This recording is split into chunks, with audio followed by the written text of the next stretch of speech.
एक बड़ी पुरानी कहावत है, कहते हैं अधकचरी विद्या दहे, राजा दहे अचेत, ओछे कुल तिरिया दहे, दहे कपास के खेत। समय पर जब ज्ञान का इस्तेमाल नहीं किया जाता है तो वो सारी चीजें बर्बाद हो जाती है। अभी हमने आपको बताया था COP28 की बैठक हुई थी और इस बैठक को याद करेंगे तो बहुत सारे लोग सोचेंगे कौन सी बैठक, तो अभी याद आ जाएगा। ये जो तस्वीर देख रहे हैं PM मोदी और जॉर्जिया मेलोनी की, ये तस्वीर बहुत वायरल हुई थी और इस तस्वीर पर कितने व्यू आए हैं वो देखिए, 44 मिलियन। ये वही वाली बैठक थी और इस बैठक के बाद अचानक से ये देखने को मिल रहा है कि खबरें आ रही हैं एक जॉइंट डिक्लेरेशन साइन करना था, जिस जॉइंट डिक्लेरेशन को साइन करने से भारत ने भी चाइना ने भी मना कर दिया और कहा जा रहा है कि एक एग्रीमेंट ऐसा था जिसमें अमेरिका भी शामिल नहीं हुआ। आखिर इस मीटिंग में भारत ने इनकार क्यों किया? वहीं दूसरी तरफ ये जो शख्स देख रहे हैं, इन्होंने ऐसा क्या बोल दिया जिसके बाद बवाल मच गई और कहा जाने लगा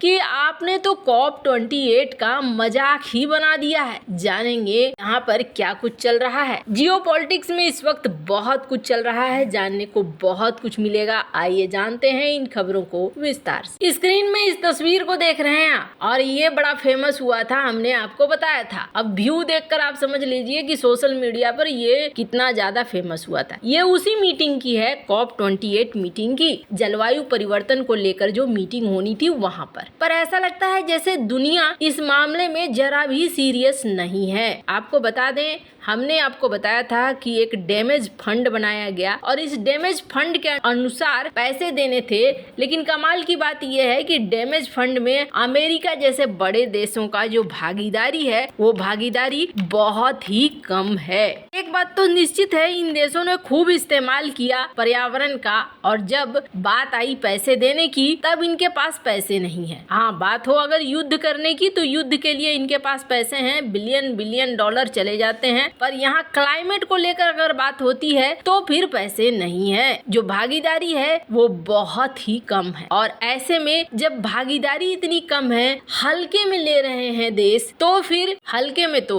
हर देश लेगा। COP27 की जो बैठक हुई थी ना, उस बैठक में किस बात को लेकर लड़ाई हो रही थी? उस बैठक में इस बात को लेकर लड़ाई हो रही थी कि कौन विकसित देश है और कौन विकसित देश नहीं है। मतलब कि हमने एक फंड बनाया है जिसमें विकासशील देशों को मिलेगा पैसा, लेकिन विकासशील देशों में भी कौन विकासशील है कौन विकासशील नहीं है, ये चीज को लेकर बहस होने लगी थी। और इस बार की मीटिंग में क्या हुआ? इस बार की मीटिंग में अचानक से रख दिया गया एक बड़ा टारगेट और उस टारगेट को देखकर चाइना और भारत दोनों ही पीछे हट गए। सबसे पहले आप देखिए, ये जो ग्राफ देख रहे हैं, इस ग्राफ में आपको क्या दिख रहा है? ये दरअसल कोयले के प्रोडक्शन को लेकर बनाया गया ग्राफ है। 2010 और 2030 तक हमें यही दिख रहा है कि कोयला का प्रोडक्शन मीट्रिक टन बढ़ता हुआ ही है और कहा जा रहा है कि अभी ग्लोबल, ये पूरी दुनिया की बात कही जा रही है, 2023 में कोयले का प्रोडक्शन 1.9% बढ़ा है 2022 की तुलना में। और कहा जा रहा है अमेरिका,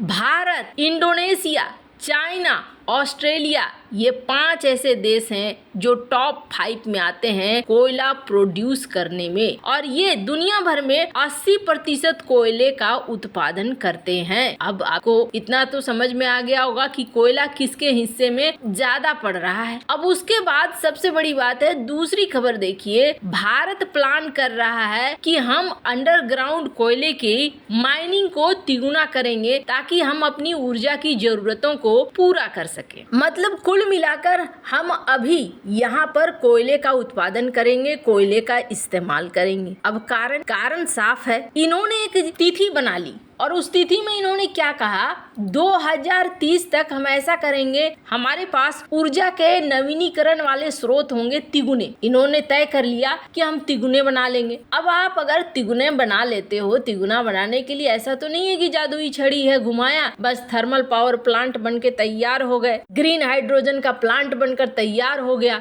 और इसका इस्तेमाल होना शुरू हो गया। ये संभव है नहीं। अब ऐसे में जो जॉइंट डिक्लेरेशन जो अभी आप लोग सुन रहे हो, देख रहे हो कि भारत ने जॉइंट डिक्लेरेशन साइन नहीं किया, तो आपको बता दूं पहली बात तो ये कि जॉइंट डिक्लेरेशन नहीं साइन करने में सिर्फ अकेले को भारत ही नहीं बल्कि चाइना भी है। चाइना ने भी इस जॉइंट डिक्लेरेशन को साइन नहीं किया है और इनका क्या कहना है, इनका ये कहना है कि हम इतनी जल्दी इस चीज को नहीं कर सकते हैं। 2030 अभी 2023 खत्म हो गया, 2024 शुरू हो जाएगा। मात्र 6 सालों में हम कोयले का इस्तेमाल एकदम ड्रास्टिक तरीके से, ड्रामेटिक तरीके से खत्म नहीं कर सकते हैं। ये संभव नहीं है क्योंकि हमारे पास बाकी स्रोत नहीं है। और पैसे की बात है जहाँ तक, तो पैसे देने के लिए विकसित देश तैयार नहीं है। जो फंड है वो फंड लोगों तक पहुँच नहीं रहा है। तो ऐसे में हम ये साइन नहीं, भारत ने रिफ्यूज कर दिया इसे साइन करने और चाइना ने भी रिफ्यूज कर दिया इसे साइन करने से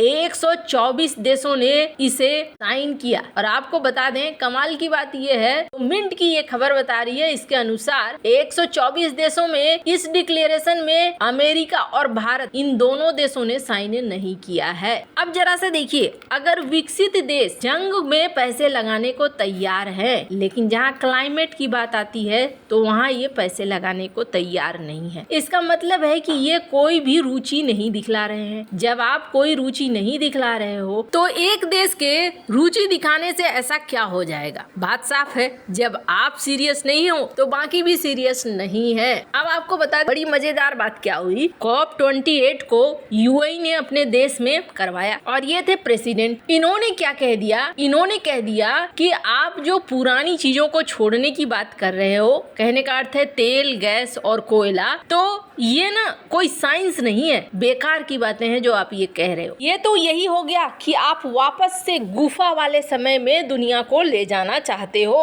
अब इस बात को लेकर बड़ा बवाल हो गया, कई लोगों ने इसमें कमेंट करना शुरू कर दिया, विशेषज्ञों ने कमेंट करना शुरू कर दिया। ये देख सकते हैं आप, प्रोफेसर माइकल मैन, इनका कहना है कि ऐसा लगता है जैसे ये क्लाइमेट समिट नहीं था, आपने इसका मजाक बना दिया। ये तो मजाक वाली बात हो गई। अगर हम फॉसिल्स फ्यूल यानी कि कोयला, तेल, गैस नहीं छोड़ेंगे तो कार्बन का उत्सर्जन होता रहेगा और कार्बन का उत्सर्जन होता रहेगा तो क्लाइमेट चेंज जैसी चीजें आती रहेंगी। कहने का अर्थ ये है कि दुनिया तबाह हो जाएगी एक समय में। और आपको बता दें यहाँ सीन क्या चल रहा है, यहाँ सीन चल रहा है बाप बड़ा न भैया, सबसे बड़ा रुपया। और इस रुपये के चक्कर में ये सारे देश अपने लिए प्रॉब्लम बुला रहे हैं। ये चीज नहीं समझ रहे हैं कि ये पूरी दुनिया ही इस चक्कर में खत्म हो जाएगी। स्क्रीन पर अभी एक जो चल रहा है वो देखिए, अभी एक साइक्लोन है जो टकराया हुआ है चेन्नई से और यहाँ पर सिचुएशन बहुत खराब हो रही है इस मौसम में, जिसका नाम है मिचोंग। और ये बता रहा है कि क्लाइमेट चेंज का